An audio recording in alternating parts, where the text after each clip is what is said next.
Usually I roast these sea salt and olive oil in the oven, but my husband told me he wanted to try something new. And when I told him what I had seen and what I was looking at, he was like, ooh, that sounds intriguing. So let's get going. We're going to be working out of this book, and I will put a link of this book in my Amazon storefront so you can find it if you want to. Specifically, we're going to be, oh, somebody's here. Somebody's here. Wasn't for me. Carry on.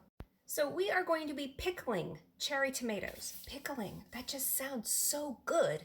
Now, I have been doing a lot of research on tomatoes and what do I want to season them with. So I'm gonna make, I looked at this recipe, I got the times, I looked at things and I'm like, now we can do better. So this book is great. It's a little confusing on some things. I'm gonna make it a little bit simpler. I also found these really cute jars. I'm like, they're so cute.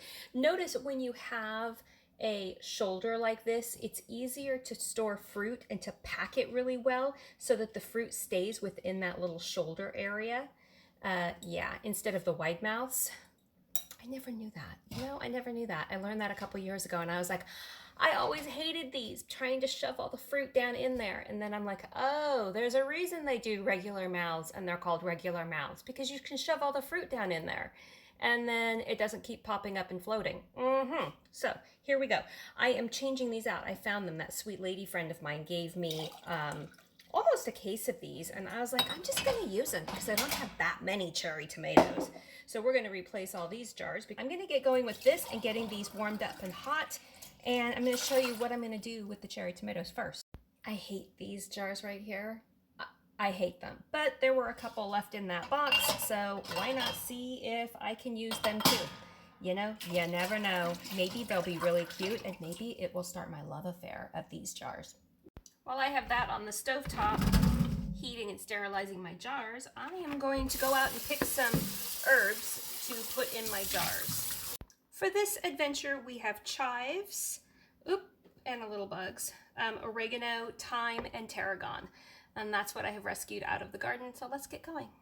I'm gonna do 4 cups of white vinegar, 1 1/4 cups of white sugar, and then I'm gonna add some water. And I will tell you, oh, look at that, isn't that perfect?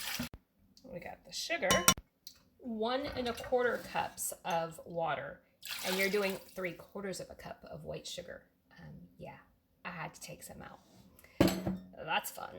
By the way, don't throw your vinegar bottles away. Fill them up with water because it's a perfect water storage bottle, and put them somewhere in your garage or whatever for when you lose power and you need some water. There you go. Just rinse it out a little. And we're going to do 1 tablespoon of canning salt or kosher salt, whatever tickles your fancy. Just don't use the iodized salt. This is where you take all of your cherry tomatoes that you have just washed and rinsed, and you're going to inspect them all because you do not want any of them to have any blemishes like rotted spots or anything. And then you're going to take a skewer or a toothpick or whatever, and we're going to poke them 4 to 5 times. I know it seems tedious, but you do want the vinegar mixture, the brine, to get into the skin. This is where you turn a YouTube video on, or a book on tape, or a podcast, and keep working. I'll see you in a bit. Or how can we hold companies to account over diversity, but not work? So I have my pricked cherry tomatoes sitting right here. The water is ready. My jars are sterilized. I'm going to get them out and I'm going to pack them. I'm also going to rinse off my herbs. And these right here are set aside just in case I have an extra jar.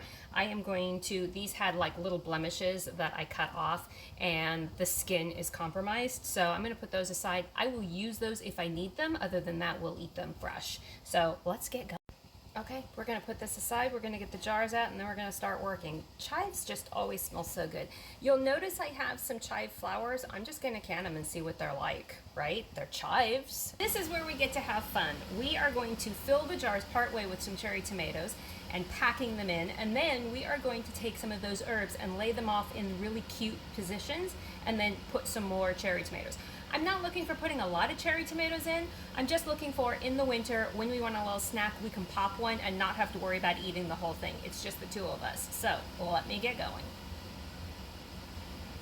Like, wouldn't that be really cool with the sweet 1 millions that I had last year, oh my gosh, that would have been a pain having to poke each one. You wouldn't have been able to poke each one. Now, I don't know if I'm going to be able to do all of them, but let's get my herbs in there. I'm also going to add some garlic. I'm going for pretty, so I'm going to put a sprig in and around. I'm taking all of the brown ones off. And you know, if I have any extra, I will just put those in the freeze dryer, right? We're just kind of packing them down and around. And however much I have, that's what we do. This is pretty much what you're looking for right here, right? And what you want to do is pack them in. So don't be afraid. You don't want to squish, but you do want to make sure you pack them in and get them underneath that lip in hopes that they don't pop up. There you go. Now, time to put the brine that's been boiling on the back of the stove, time to put that, pour that over it, and cap them. And then water bath them for 15 minutes. So for this one that I'm going to be eating quickly, I'm going to actually use a reusable cap. So I will just write on it. I've already used it, and I'm not going to use it for long-term storage. So go ahead and use your caps if you're going to just eat them right after you can them. Well, you know what time it is. It's time to decap, test the seals, and see if they've sealed or not. I think they've all sealed. If they haven't, because it's been a couple days. I'll be right back after I get the water warm. Here's the interesting part about this whole thing. I probably have less than $1 involved in this whole project, and I got 7 jars out of it. I'm not even gonna count. $1 for the batch. The cherry tomatoes I grew, the herbs I grew, everything else, maybe 20 cents in sugar. Definitely a do again. It's really a nice burst in the winter. Now you know what I know. Don't forget to label.